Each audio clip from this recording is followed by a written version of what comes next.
I'm 21-year-old Robin, and I've been playing Counter-Strike for some time now under the handle Eisbär. Which team should I pick, terrorist or counter-terrorist, huh?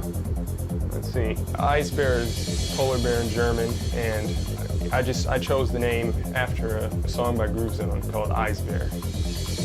Yeah, so it's just a brutality of Counter-Strike, the polar bear. I actually first started playing Counter-Strike in college at UC Davis, my freshman year. It was a big thing on college campuses. People played it between the different dorm halls and things like that. It was really competitive. People played for money and this and that.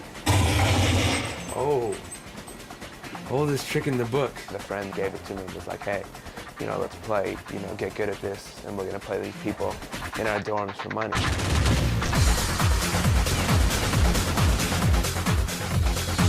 I believe I played through the original Half-Life game, single player, and enjoyed the storyline, enjoyed playing it, and I think a few months later my little brother, his name is Eric, he showed me a mod, the CS mod, and I played it, and the physics of the game, everything just really appealed to me.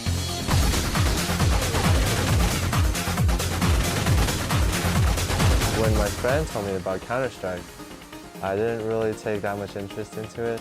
I didn't even know about playing online or playing with other people online, and I just decided to give it a try, and I got hooked. Like after maybe an hour of playing, I got hooked because you actually do need to aim and you actually need to have some kind of skill.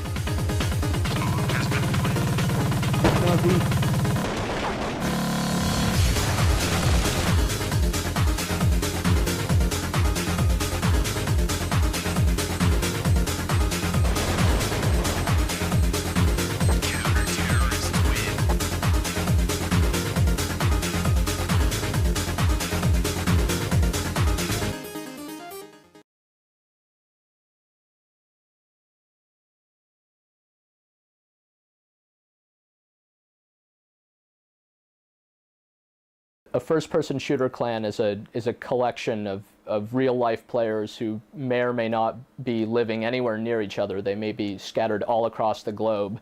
The only thing they have in common is a love for a particular one of these games and just the desire to be extremely good at it and to play other clans in competitive matches. When I first started S2N, my main goal was just to get in leagues and get in league matches.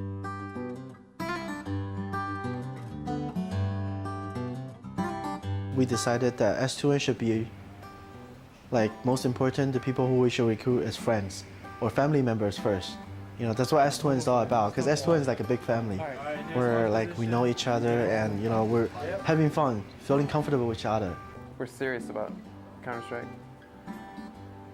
even though we're still new, I guess, as a team. We're gonna get there eventually.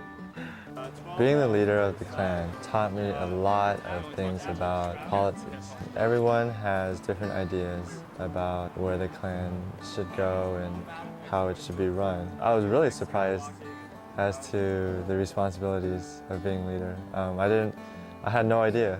I mean, the time commitment was really heavy. When I went online, when I went on my computer, it wasn't to play the game anymore. It was about organizing the match, the next match, or reporting the scores for the last match. T-Dog, I don't know exactly why he's so interested in making sure that everything runs smoothly, but that's what's kept S2N together, and what's kept it, what basically brought it from just one clan that started in one server and just played amongst themselves to a clan that competed in leagues and really is trying to step up to the next level. Getting 10 random people from across the country, you know, to come together and play under a set of rules. I enjoyed doing that, and that was like one of my main jobs as a leader. And I enjoyed watching them play a match. I would be watching and see that, you know, well, they're playing because I was able to get them together and play.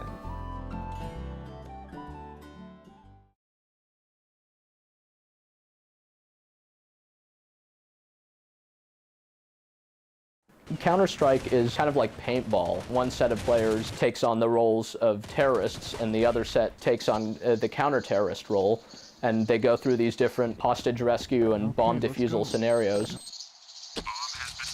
Game rounds last only a couple of minutes, and the damage is designed to be really realistic, so if you take a bullet or two, you die. And it's not like in most games of this sort where after you die you just pop right back in. In Counter-Strike, when you die, you sit out the rest of the round and become a spectator. You know, I'm addicted to this game, actually. Most people are. Yeah, I'm pretty addicted to it. I've had my, like, 3-month hiatuses now, you know. Come back to vengeance. Yeah, eventually you'll come back. Once you play a long time, it kind of got tiring for me. So I would switch around, probably playing like some PS2 games or playing some other games to get my mind off Counter-Strike. And then after like a couple months or a couple weeks, and then I'll get back and play Counter-Strike again. I need to buy some more flashes, a few well-placed nades. It could have been killed a lot earlier. The game owes most of its addictive properties from the fact that it's a progressive game, that the more you play it, the better you get at it, and that there are obvious skill levels that can be attained. I remember for me in the beginning, like I would just play the Counter-Strike game like I don't know how long. Like when I get out of school, when I get home, I'll be start playing until like 3 or 4 in the morning, and then I go to sleep because I got classes the next day. It's addictive because you get better at it. I mean, you can tell when you're better at it. When you become the person who's normally at the top of the list, and everyone, you know, sort of squabbles about whether or not you're on their team, then that attention, it lets you know, hey, I've come a long way at this. There's some guilt associated with the fact that it's, in some respect, just time wasted, you know, idle time. At some point, you stop feeling that need to go home and play a game instead of sitting in class. But then again, everybody needs an outlet. Bomb site is clear. Bomb site is clear. Come on, let's go. When we started playing, it was because I would get home from work and Junior's there and I'm there. And we weren't part of a clan. It was Carlito and Carlito Jr. My name was Carlito.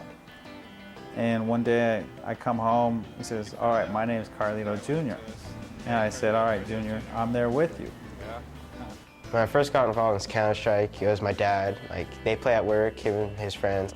My boys, my friends, were playing Counter-Strike at work. That looked fun. Like, he brought it home, put it on my system. I was getting rocked and everything. I was a newbie. And from there, I just picked it up, kept playing. And that was, from my point, where I said, okay, let's play this. I can have fun with my son. As a father, you try to be an influence. Can't play with these, huh? You got a 15-year-old, you got a 16-year-old, his hormones are raging, his feelings are raging, and you say, all right, Junior, this is what you need to do. So you kind of act as a neutralizer. Some of the players say, I wish my dad played CS, you know, and that made me feel good. But it turned into something where, all right, Carlito Jr. is going somewhere, but I'm still having fun. Bottom line with teamwork, don't get overconfident. Yeah. You don't go, yeah, and start laughing and joking. S to win is reaching to achieve the next level. These guys haven't kept me for my skill, but they kept me for my wisdom and the fact that I do support Junior 110%. Good job. Good job. Tired. I'll be with him. I'll go to LAN parties. I go to tournaments. I'll buy him. I'll get him upgrades. I get me upgrades. You know, and basically we're very. I think we're probably closer than ever right now. Absolutely. He has a lot of emotion to him, a lot of passion. But he's got me there to say, all right, cool. This is what the perspective is. Look at it this way. And I think he listens. I think.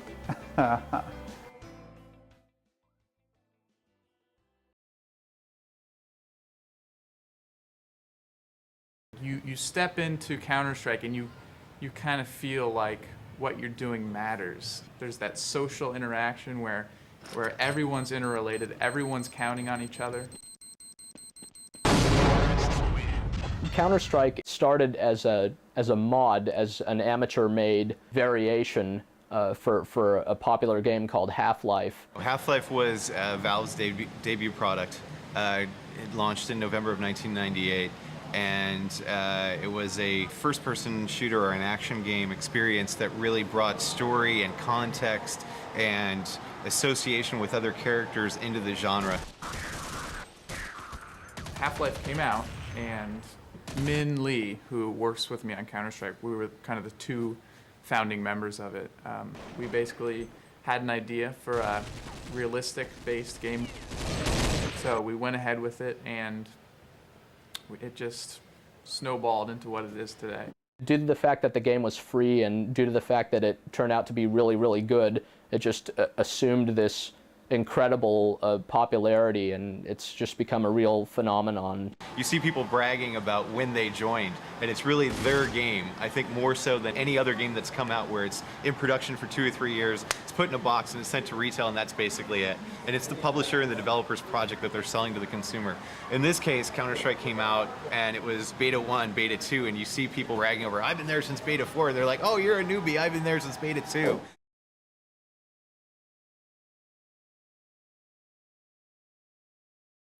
The first thing I always think back about when I see 1,000 people at once playing a game that you've had such a big part in is we look back to 1999 when we put out our first beta of Counter-Strike. I was 18, senior in high school, so we were pretty young back then. We didn't expect anyone to play it. We just wanted to play it ourselves. It's been a constant evolutionary development process that's just made the game better and better. And we said if 5 other guys like it, then hey, that's cool, you know. And I remember the first day, 50 people downloaded it in, 10 hours or so, and we're like, wow, people actually like this thing.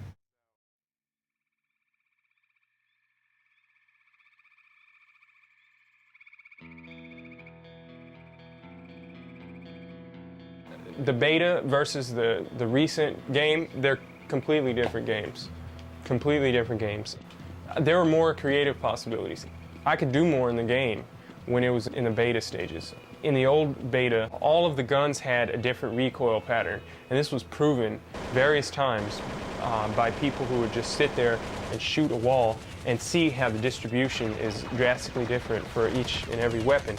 You would have to know the recoil of the gun, and you can't hold the trigger down. You couldn't hold the trigger down. In real life, the recoil has to be recognized. You have to be aware of the recoil. And so in the old game with an MP5, you know what that is, right? Okay, the MP5, if I'm shooting at you, I have to shoot, take my finger off the trigger. Shoot, take my finger off the trigger, wait for the crosshairs to contract, and then I have to pull the trigger again. And so it's like this rhythm. It's like music, I mean, it's like, like da, like A, E, B, E, C, E. If I had a choice of saying the matter, I would totally just can it. Just nix the new releases, Valve, all of it, and go back to the old beta.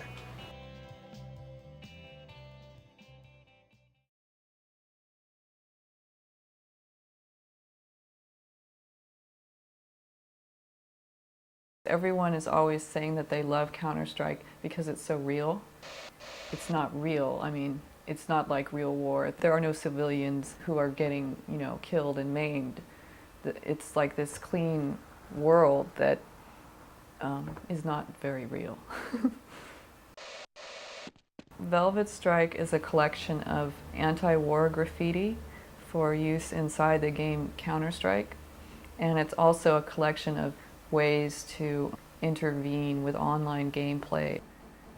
As a terrorist, spend all your time being chatty and constantly try to reopen negotiations with a counter-terrorist.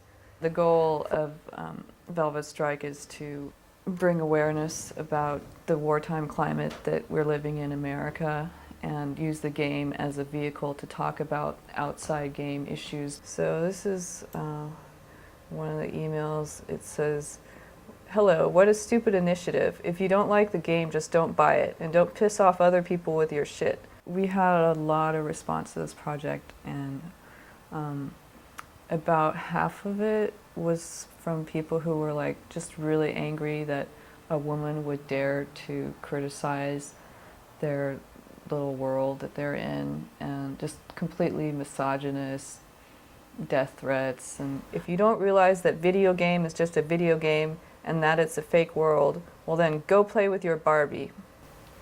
One of the hate mails that I got was a long email from someone who was saying, "I can't believe you did this, this is terrible. I play Counter-Strike as a release of my anger and tension over 911. Please don't take away this toy from me and destroy my game." And he had written this long email. And then I responded to him and explained to him what the intent of our project was. And then he wrote back, and it was almost like this complete reversal where he was like, "Oh yeah, I see what you mean, you're right."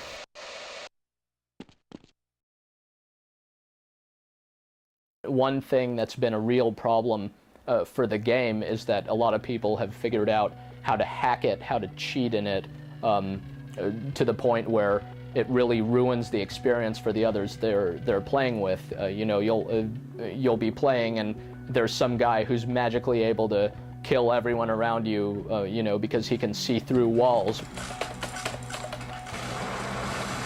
Wall hack, it simply lets you see right through the walls. You can see the player. Usually it's going to be accompanied with an ESP where it's going to show you the player's name and what weapon they have within hand, so you're aware if they're going to pull a grenade or if they're going to run in with a MP5. As far as cheating in the online community goes, I would say there's two levels of it.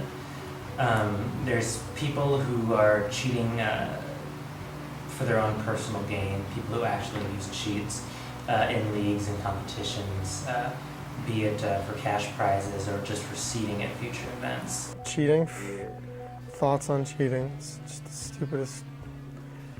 I don't understand why people would cheat, especially in competitive games, because it's like doing something where you want to go, yeah, we won, but you're like, oh, I had to cheat to do it. I read from time to time on some of the anti-cheat sites where some guy that's been a really good player, well known for many years, suddenly is caught cheating. I've often thought about just joining a clan just to become a regular member and then wait until they're in an important clan match and turn on a cheat and just them kind of get defaced, or suddenly everyone's looking towards them. Wait a minute, this clan has been a legit clan for so long. Have they actually been cheating this whole time because you found this one member cheating during their match?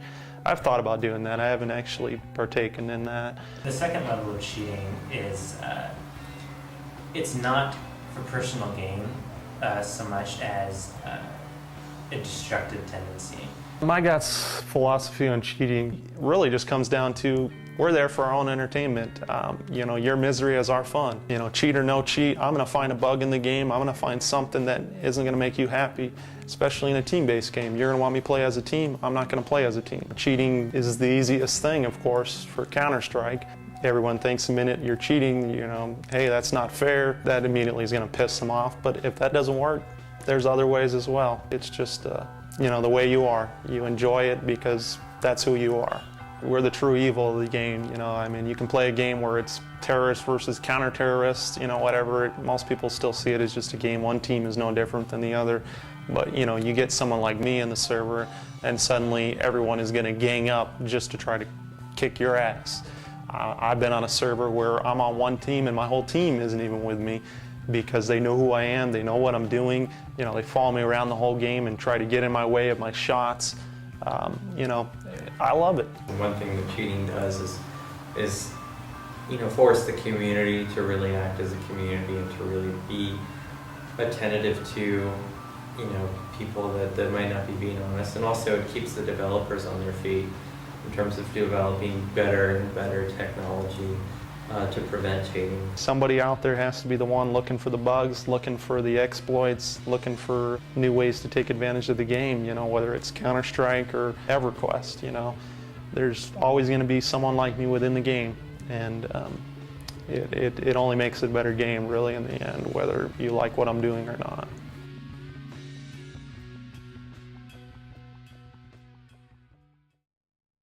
Word on the street is Speakeasy paid for the guys from TSO to get BMWs, and they bought them apartments, and they pay them to play Counter-Strike. That's what I hear.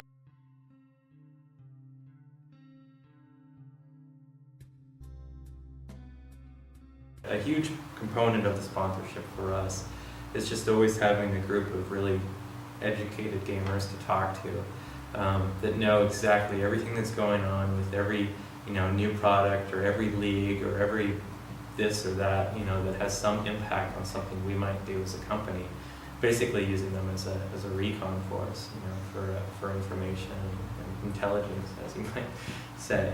From the beginning, I played just because I had fun playing Counter-Strike. Each new beta about something different, and I'd play it for a while, wait for the next one. It was the beta 7.5 actually. I found the space server, and I started meeting people that played there consistently. I got to know people through countless hours of playing with them, and they said, hey, how'd you like to be in our clan?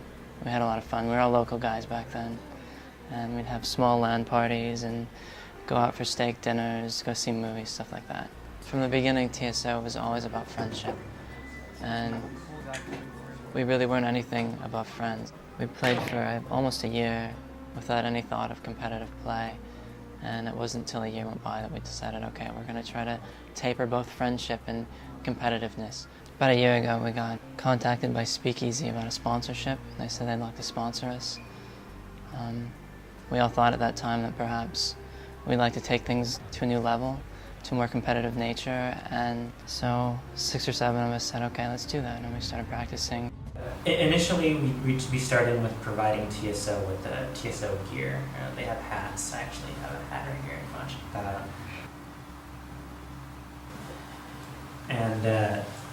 And we got gear like that going through them: shirts, bags, hats. We have them wear those at the events to provide basic promotion. We host their website, and on their website they refer DSL subscribers to us. And their prime objective is to compete at these national and regional events. And so we as sponsors try to get them the proper lodging and travel to these events so that they can be successful and they can focus on their game. It's a hard thing sponsoring a Counter-Strike clan. It's sort of a test of faith, and Speakeasy's been really patient with us, and they've given us a lot of leeway, and they've been really upfront with us. They told us what they wanted from us, what they're going to give us, and I think both sides we've come through.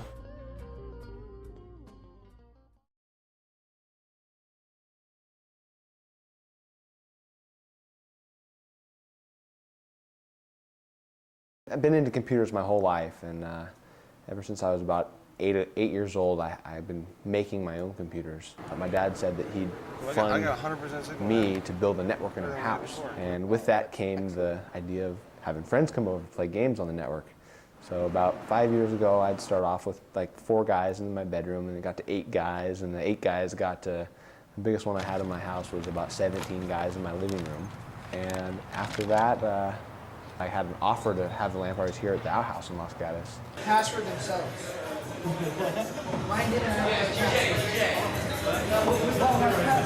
a password themselves.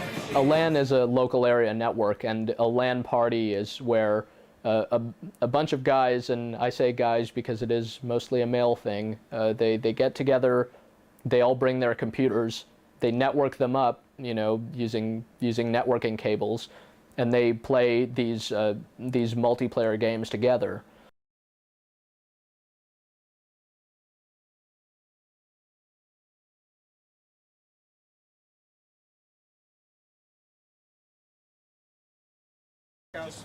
Okay, the question is, there's 2 main ways we could run the tournament. We could do it time-based, based on rounds, right? You play 12 minutes on one side, switch sides, play another 12 minutes, keep track of your total score, and report that back to me. Or we can do it round-based. Round-based. Say you play 12 rounds on one side. And then tell me your score. You played 12 on the other side. Why would you want time-based over round-based?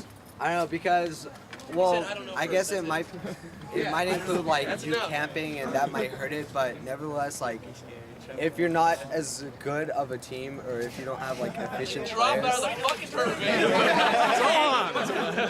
Stop wasting our time. What's on your mind, Tech? You know, don't hold anything back. Oh my God! Just chill out, bro. What if we suck? Dude, raise your hand if you want friendly fire. Yeah! Hey, the rest of you are noobs. Raise your hand if you know friendly fire. Yeah. Let the ones that screw themselves up. If you want friendly fire, stand on this side. Yeah. If you don't, stand over here. Now we brought. Oh, that's easy. Hey, what the hell are you doing? Look at your asshole! Friendly fire on this side. It's an easy count. It's a dog side. What? 12. On or off? On. Friendly fire will be on. Yeah! We're going to start the tournament now, guys. Go to intranet.lgland.net. And there's a link for cheating death at the bottom. It's a required install. And there's also another link above that to show the tournament ladder, and I'll be updating that in no time.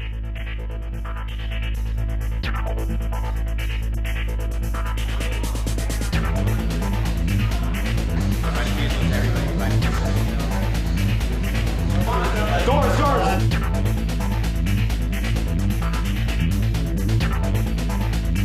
Oh my God.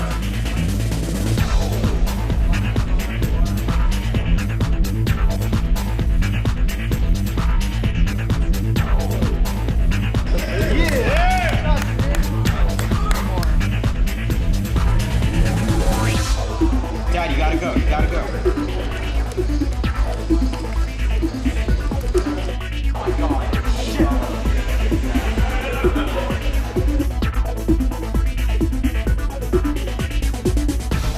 Yeah. Yeah.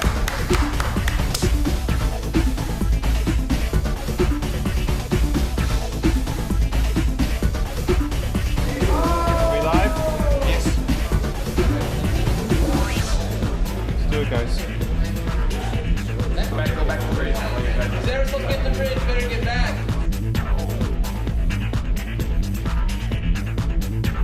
Oh my God. Oh God. Steer bridge, steer bridge.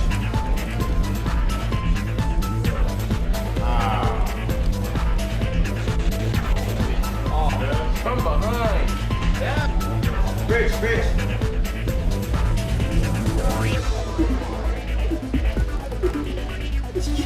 Yeah. Oh yeah. Oh. Bullshit! Hey, fuck you, man. Sit the fuck down.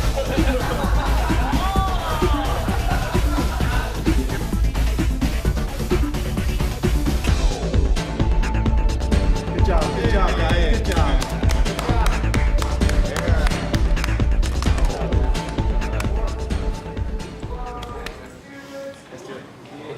Good job, man. Good job, Junior. Yeah, it was fun, man. Good job, Junior. Good job, Tim. You got it, man. All over it. You got it, dude. Killing all my. Good job, Tech. Thanks. Good game.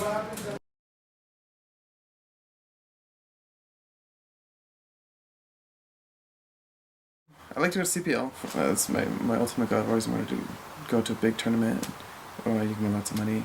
I like to be sponsored and like have somebody backing me up to where I can play 60 hours a week, 80 hours a week without worrying about my family, where the money is going to be. My car.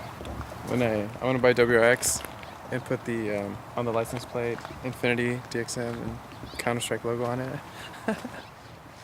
Yeah.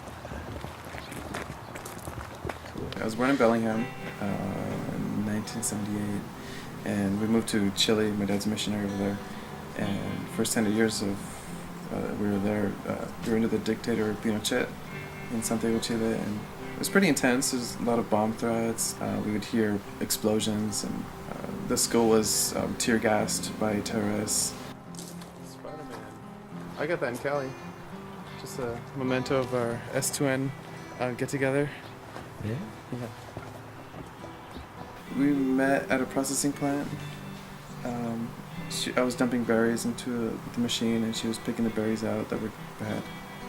And I would stare at her and make googly eyes. Yeah.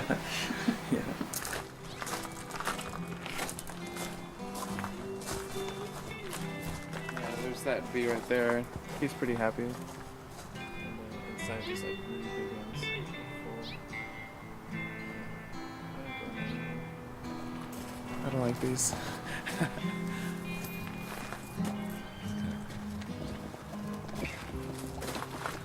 It's our home.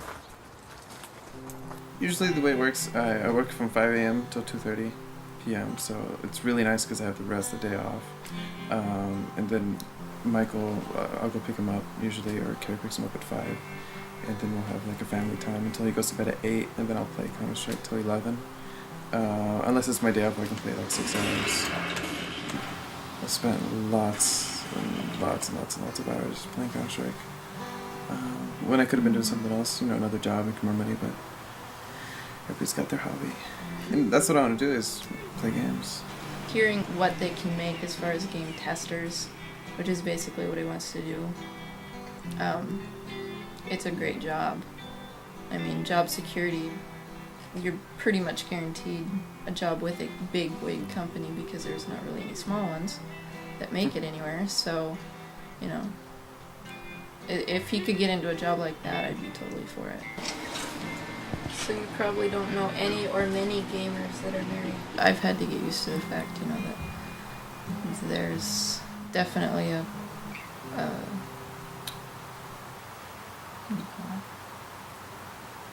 a drive behind the gaming, and my big thing was at the beginning, even when I was dating him, was do something with it, make it something professional, go to school for it, type of thing. First, when we were married, he was on the computer quite often, and being the setup, he was sitting on the computer and the TV was over here, so I'd be just pretty much sleeping on the couch. It's a lot different now.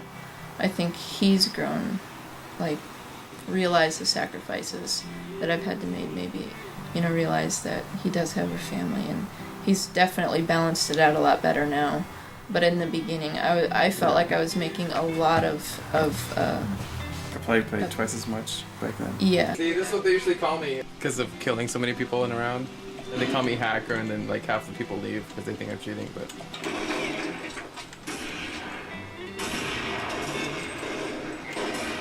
Oh, man. I don't necessarily like it when Michael, our son, is around because, the shooting and stuff like that is... I don't consider it a really good influence, but I guess I can't really keep him away from it. Holy cow, 9 kills. Check that out. Yeah!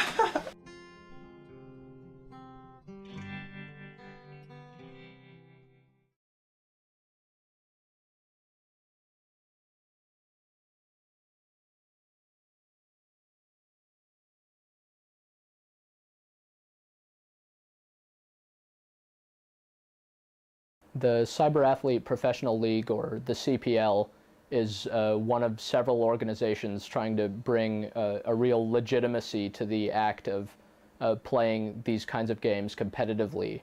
As the name implies, they're trying to turn some of these players into real pros just by rewarding them for their skills at these games.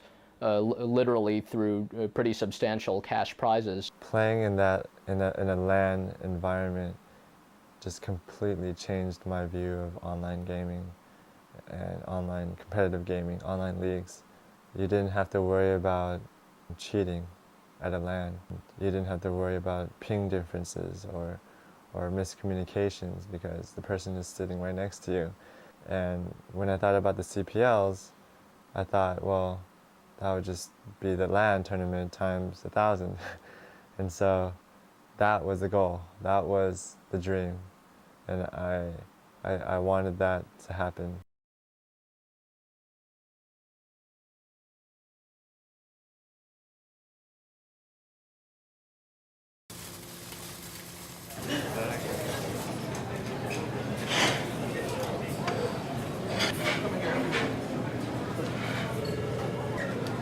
This is what powers S2N. Champions, huh?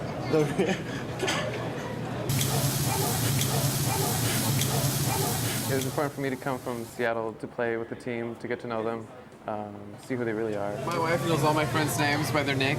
She doesn't know their real names. She's like, Trill, get over here. Or I call my friends up, and their parents don't know their nicks. So I'm like, yeah, is Tugam there? He's like, what? I had to take a whole 2 days off of work. I had to pay for the airfares, like $165. My wife and kid are home. They wanted to have a vacation. We really don't have that much money, and so it's like a huge expense for us to come here. We have a lot of bills and stuff. So you know, time away from family, a lot of money we're going to spend over maybe $400 just to be here. What do you have to do in order to qualify? Win. Tomorrow. You have to win number one in order to qualify to go. Number 1 or number 2? Number 2? I think so.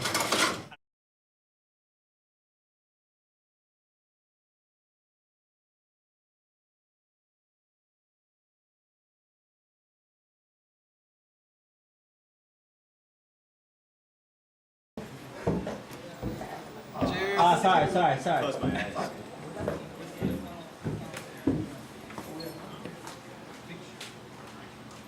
Colt. Oh, 1 second. What do we say? AKA. Say AKA. AKA. Fire in the hole. Fire in the hole. All right, ready? Cheese. Cheese. All right, then you guys want the whole team? Yeah. Everyone, welcome to Epic's hosting of the CPL qualifier divisional.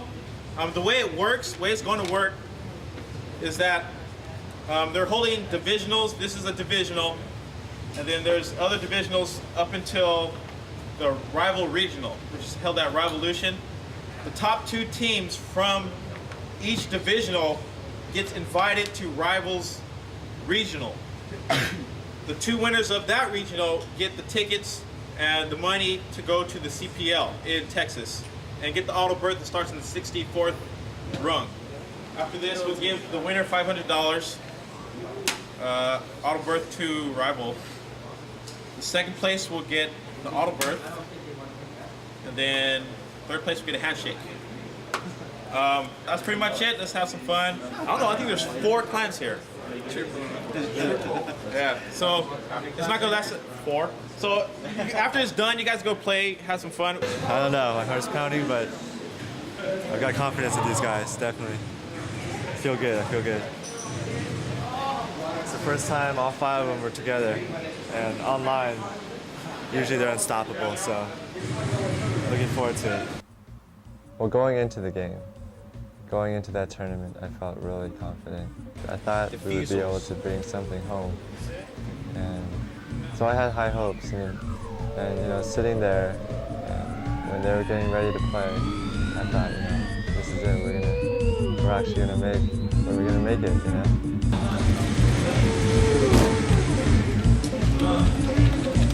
Come on, those are Glocks. Maybe 3 outside.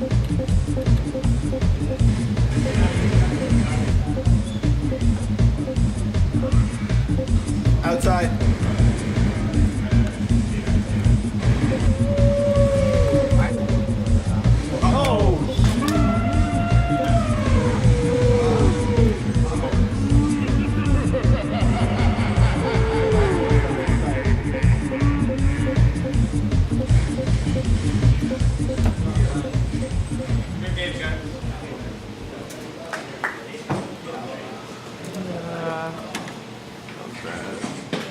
When I saw them and they lost that first round, I was shocked, disappointed. I kind of wanted to play myself. I wanted to just grab the controls and do it myself.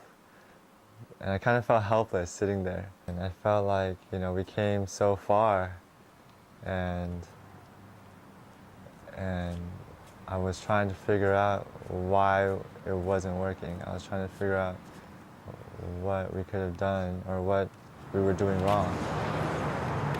We did well. I think we did well, but some basics that we had to go over. Good effort.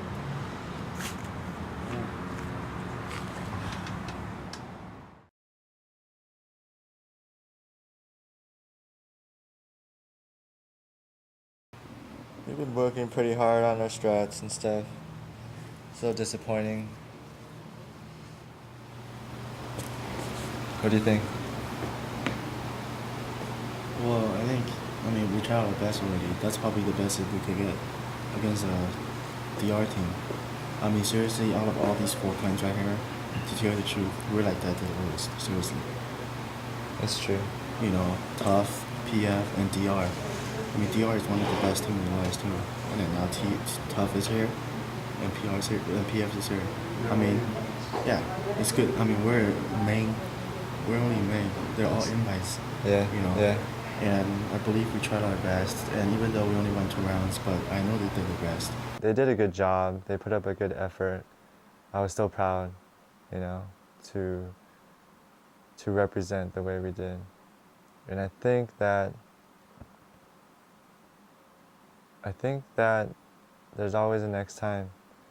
You know, there will be a next time. And we're not quitters.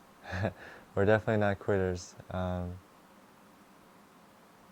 It might be one or two times a year event, but we'll be there next year or the next year or whatever. I think that a major change needs to happen in the clan. I'm actually saying this now because today I'll be announcing that I'll be stepping down because I think I'm just a little lost as to how to handle the situation. It's just become too much, and so I want to see what these guys could come up with. I think that I've learned a lot from them, and hopefully they've learned a lot from me, and I think that that they'll be able to bring it back. And I just want to step back and see where they take it. Let's go home. Let's go home. All right. You're good.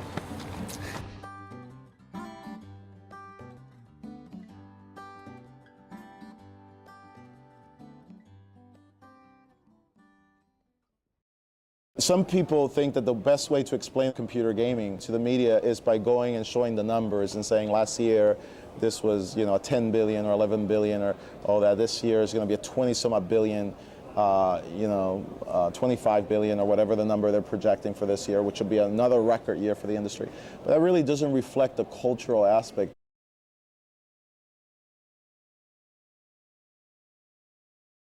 Some ideas have a momentum of their own. Back in 96 and 95 and then in 97, LAN parties that were taking place, people were not there for entertainment, but they were there for competition. And I realized this was a sport. And there may be another 4 or 5 people at the same time that had the same idea. But I just happened to be the person that did something about it. Okay, you get here and first there's this whole mass rush in of let's set up our computers and figure out where we're gonna sit. Then there's this whole confusing time where it's basically what? What's going on? Whoa, where is there's everybody? Stuff everywhere. And we gotta go check out the computers that they got over there. Sooner or All later, the vendors are giving away free stuff. Yeah, sooner or later they'll be giving away free stuff. You know, everyone will be running around, and then all of a sudden nothing will be happening, and you'll see thousands of people playing games.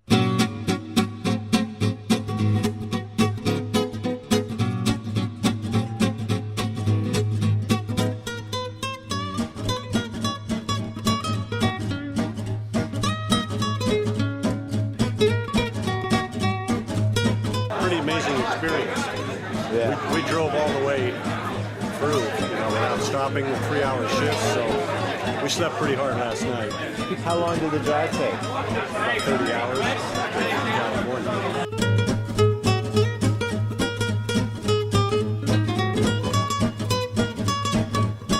Tell me the object of the game. How's it play? What's it called, first of all? The game is called Counter-Strike. It's offensive versus defensive. You're trying to counter-terrorists. You're trying to prevent the terrorists from planting a bomb. We have a clan called Dash Dash Dash from San Antonio. It's a local clan. Dallas, Texas. Springdale, Arkansas. Indiana. Rhode Island. I'm from Holland, but the rest is from England. Scotland. The UK, we'll leave it at. Oh, we're here from Norway. Brazil. Sweden. From Australia. Hello. Okay, I need everybody's attention. We're going to be opening those doors in about 20 minutes, that means we're early. And I will come out here and we're going to organize this in the proper way. We realize that a lot of you have traveled very far to be here and everybody just wants to get in, but we have to do this in an orderly fashion. We're going to have about 1,000 to 2,000 people check in just today. So we just really need your cooperation, okay? Everybody clear on that, please?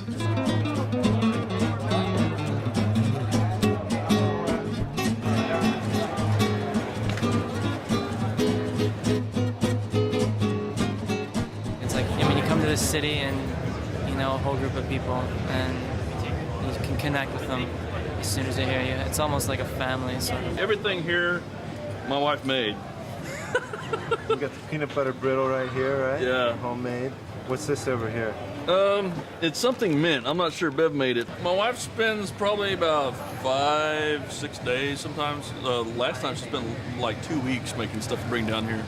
And she hooks up the people that run the CPL. And I've been coming here since '98. More brownies.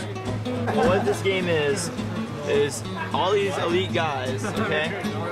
We all have to use pistols. And the girls can use whatever gun they want. So, yeah, before it was knives, we could only use knives, but they've allowed us to upgrade to pistols. And we're doing relatively well, but they're still killing us because they can use whatever weapon they want, and we can only use pistols. I really hope that more females take action in this game because you get to kill males in the game.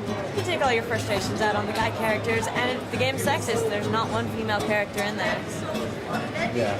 So if you wanted to change something, you'd put a girl terrorist in there? Maybe not a female skin because everybody would pick it, even the guys.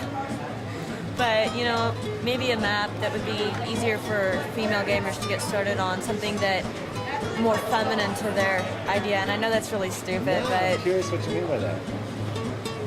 Like a daycare, making a daycare like a hostage rescue map or something, something that females can kind of understand, or like a dog pound. It's like your people, it's just you belong here, I don't know, it's really weird. It's kind of like the Bumblebee girl, in that, what was that video? No Rain? Yeah. Yeah, the No Rain video. You have a little bumblebee girl. She's like all lost through that whole video, and then finally at the end of it, she finds all the other bumblebees out in the field. Well, this is our bumblebees. This is our people. So. Damn, I brought everyone's shit. Scott, how many people did you hear? our first actual competitive CPL was the 4-year event where we brought our computers down and we came to play. We weren't really so prepared, but we went competitively, not just to play for fun, but to play to really win. And I don't know, I think we took 17th place or something despicable, but it was a good learning experience. And 6 months ago, we went to the World Championships and placed 6th. And that was kind of on and off practices, not too intense. And then the last 3 or 4 months, we've been training really hard for this event. It's here to win. That's all I care about is winning. Can't say I care about the money's nice, but I don't give a shit about the money. Yeah. I just like to win. This is where it's at, the best competition. I mean, train all year for this. This is what you get. This is what you're here for. Here to win, to play the best.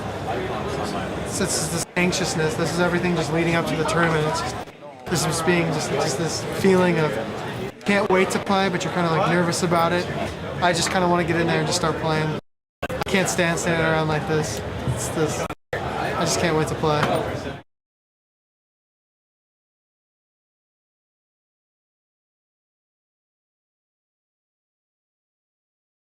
All right, so you want me to talk about TSO? I'll talk about TSO. TSO, good group of guys. I like TSO. TSO's very, very overrated. TSO is going to go down. They refuse to play us on land because TSO's cowards. It's all about image. No, seriously, it is. It's all about image. If they played us on the land and we beat them, then everyone would say, oh, you know, DLP beat TSO on land, and they would be crushed. I've been to a bunch of these tournaments. I know a good majority of the people. I'd say a good majority of the people know me. And if someone doesn't know me, they ask, who's that? And it's kind of like, it's not the greatest feeling, because, you know, a lot of those, who's that's not a good thing, or who the hell, I hate that guy. Or, you know, it's it's just like anything else. Not everyone's gonna like you. So just make your best of the situation. You just go with the flow, I guess.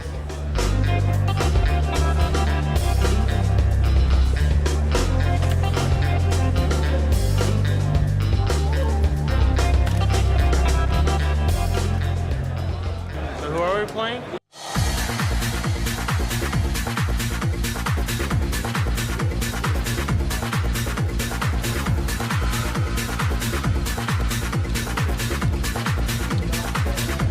They're rushing upper. They're rushing upper.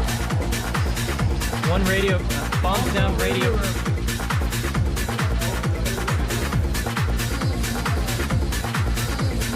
Falling back. There isn't one in the radio room. I'm going to the window.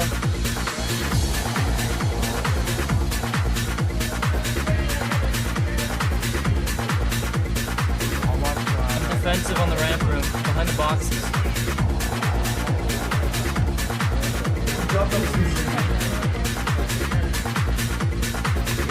They're coming this way. Bombs down here.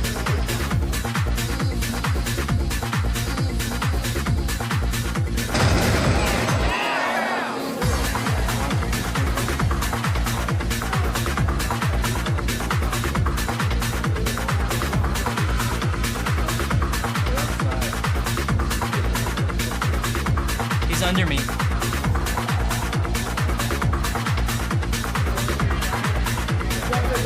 They're in the warehouse.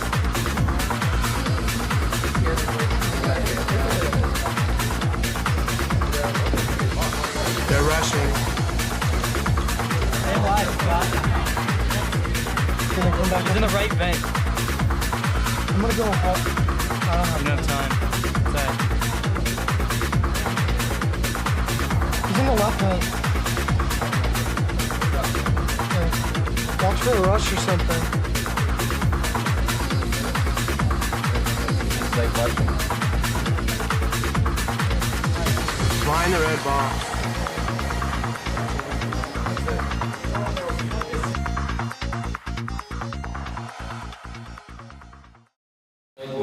We played a really good plan and got our asses kind of handed to us. I mean, it was still fun. It's what we're here to do. We didn't expect to win at all.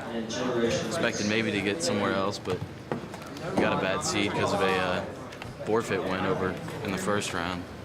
So you gotta go and play them.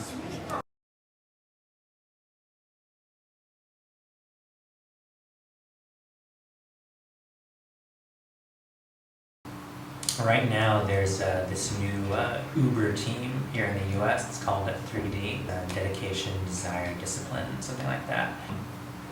And they're considered right now to be one of TSO's prime competitors at this upcoming event.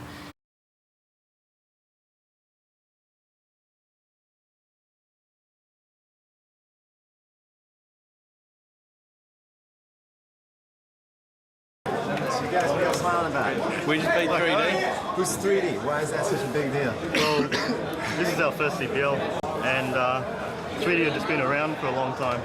That's all we do is watch 3D demos, and it's just I can't believe it. How far have you guys come to be here? About from Australia. Yeah, we just came from Australia. I can't believe it. I can't believe it. Oh my god, we can win it. If we can beat them, only people are standing in the lane, in my opinion, is Escape. It's just a shock that we beat them. It's a real shock. I can't believe it. I can't believe it. We just beat 3D. Oh, mate, that's unreal. Mate.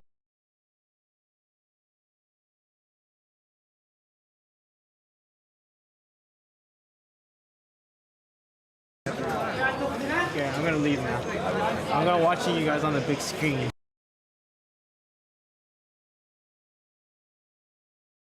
Yes, Nat. Okay? Come on, Stacy. Hey, we're gonna have to literally scream to get this across. Alright? Can you scream, Matt? There's two on the right.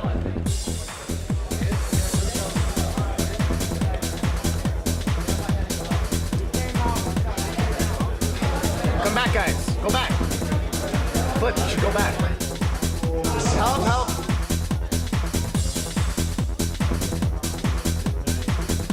Yeah! Two through the wall.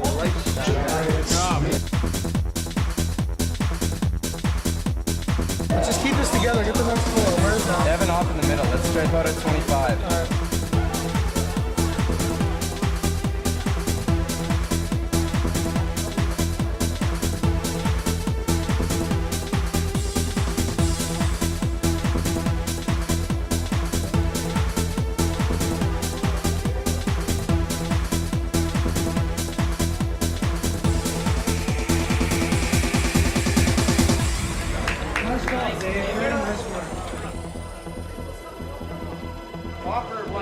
Give me up, give me up. Thank you.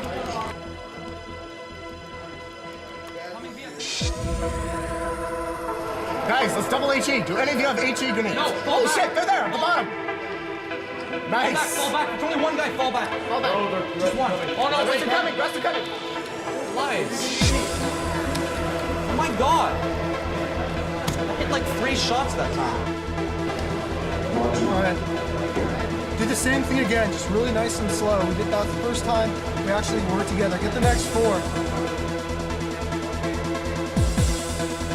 Me and Matt are coming out. Where's that?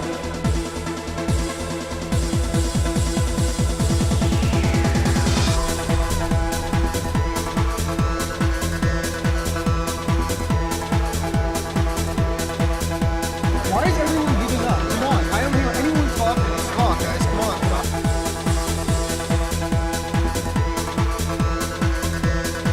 We're gonna go to the punch first round. Get ready. 4 here. 4 here. Jason, come over here. Come over here. Do the sweep quickly. Fast. Coming up. They're all coming here. There's at least 4 here. Hey, if you boot up, Yeah, they're all there. They're under me. Yeah, come over, Scott. Come over. Everyone get over here. 5 people. Who's watching the hall? Who's watching the hall? Someone needs to watch the hall. I have it. Yeah, no. Just sit there, watch the middle. I'm watching the monster hole from, or dark hall from the monster hole. Back, go back. How about on this one? Go over here, Razor. Chase a flanker on this one.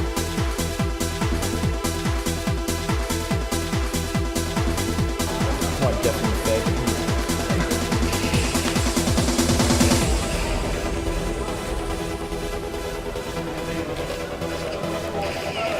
Nice try, man. Save. I got a full armor and a grenade. Stack over there right now. I'm gonna go to the hall. I'm gonna go to the hall and come back. You have an MP5? I have an MP5 and full armor. Yeah. Use your HE.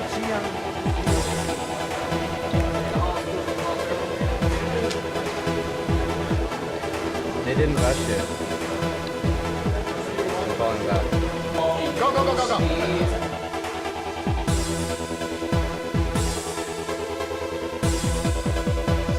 They're going too slow. Let's just hide. That works better. Alright, I'm gonna nade.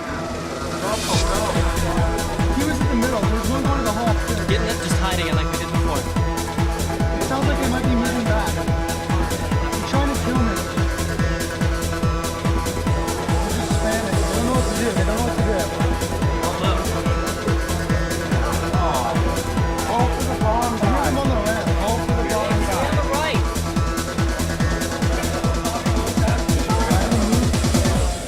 You're not here. They're coming They're here. coming here. Hide, you guys. They're all here probably. They'll never get the bomb down. Get the bomb, guys. Run away. Alright, just come back here. I have an op. Just run, they're out of time. Flat table would be nice. Yes! Nice job. Nice job, guys.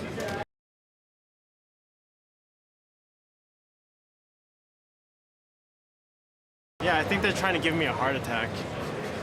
Oh my gosh. Like everyone was watching just like, oh my god, what's happening? You know, TSO, getting, I mean, everyone knows EG is like pretty good, but I mean, we should have had that a lot better, but so it was definitely our wake-up call. We definitely need to start playing better. Oh god.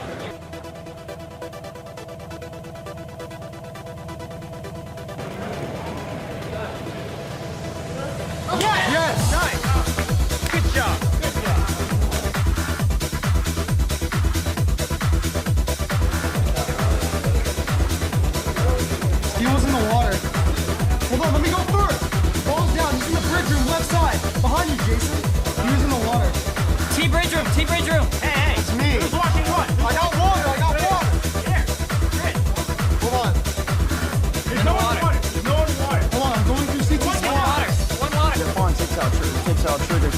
Cannon comes back and just screams steal. We have Young taking out Cannon and Neville over the head with an HE taking out Kim. The bomb is down on the other side of double doors. Yes!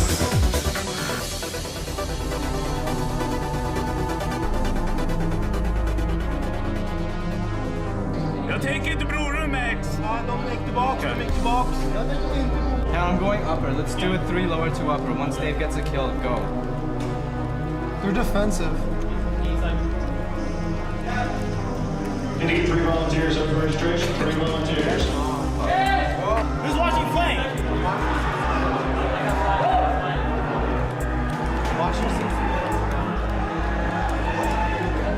Cover the door. Håller du däffen? Ja, vart är du? Jag håller däffen också. Jag håller däffen.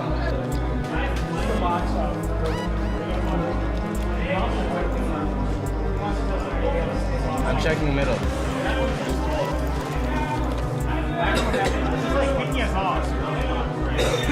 Hur många var det vattendrag?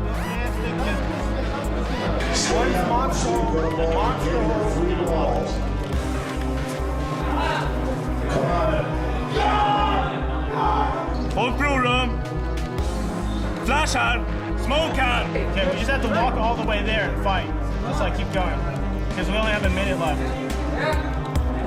Let's go to the left when we get down the alley. Don't strafe out now. He's gonna be to our right. Yeah, he'll probably be on the trains in the middle looking at the alley. Strafe out first. You want to boost? No, forget it. No time.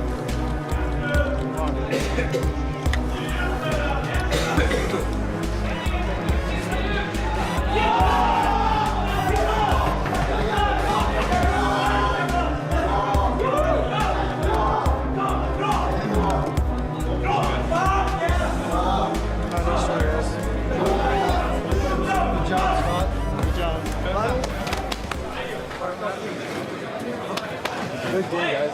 Good game, good game. Low, Good game. pistol round. Awesome. The team pistol round. Frag or die. That's frag or die. Good game. I killed 4. That's team. All headshots as well. Like, Good game. Nice play. Good game.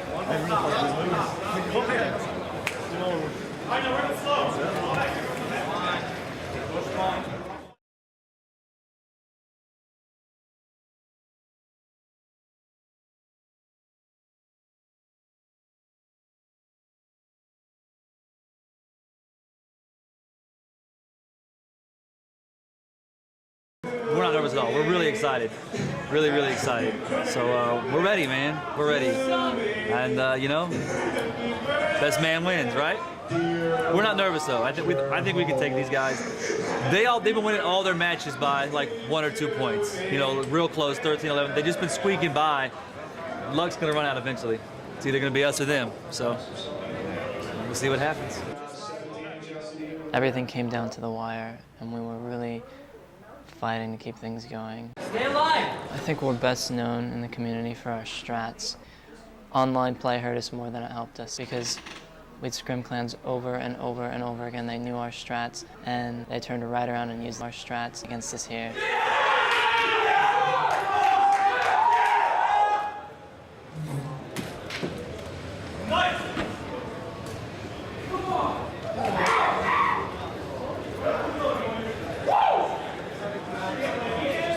It didn't go our way, and we had a tough match where everyone was pretty down, and that's what happens. I mean, we lost, and now we're playing for 5th.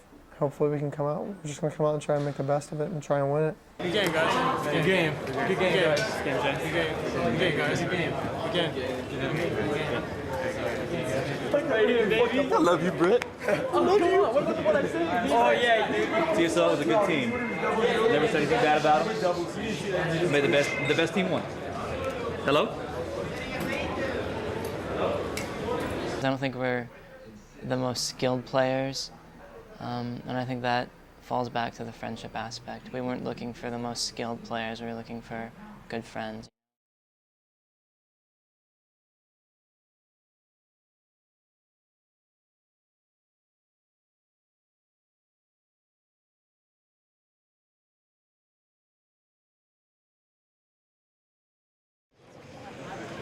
Jag flashar över, jag flashar in en över 1000, sen kör vi in. Är ni med grabbar? Ja. Jag flashar. Ponte, kom. Wait. Flasha Ponte. I'm flashed. Är ni med? Go. Kör. In. En på kant på andra sidan tror jag.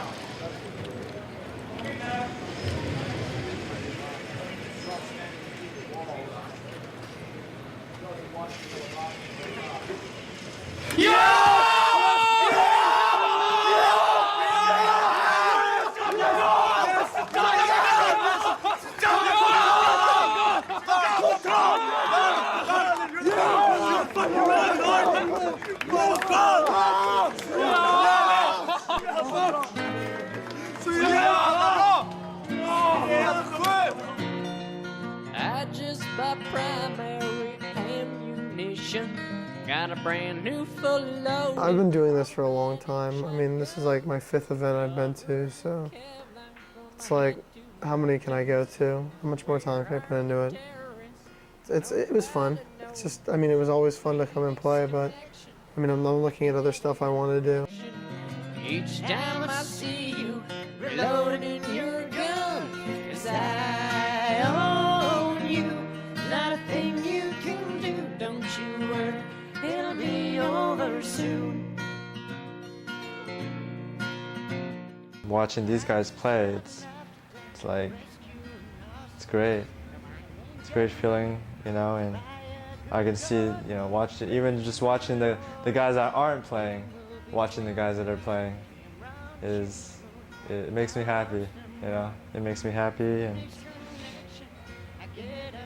yeah. Each time I see you reloading your gun, 'cause I own you. Not a thing you can do, don't you worry, it'll be over soon.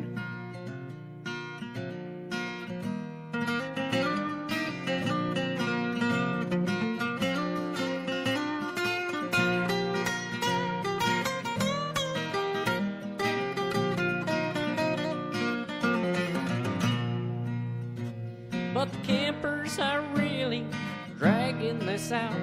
With their scopes on full magnified, they got us pinned down. My friend with the stayer just got shot in the head. He peeked round the corner, now he is dead. They're crouched in the corner, why won't they come out? 'Cause it's oh so late. Just kick 'em, it's oh so late. Just kick 'em, it's so late.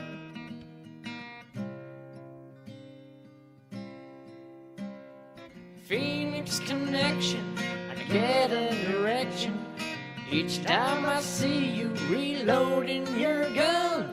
'Cause I own you, not a thing you can do, don't you worry, it'll be over soon.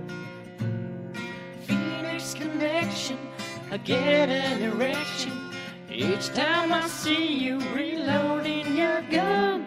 'Cause I own you, not a thing you can do, don't you worry, it'll be over soon.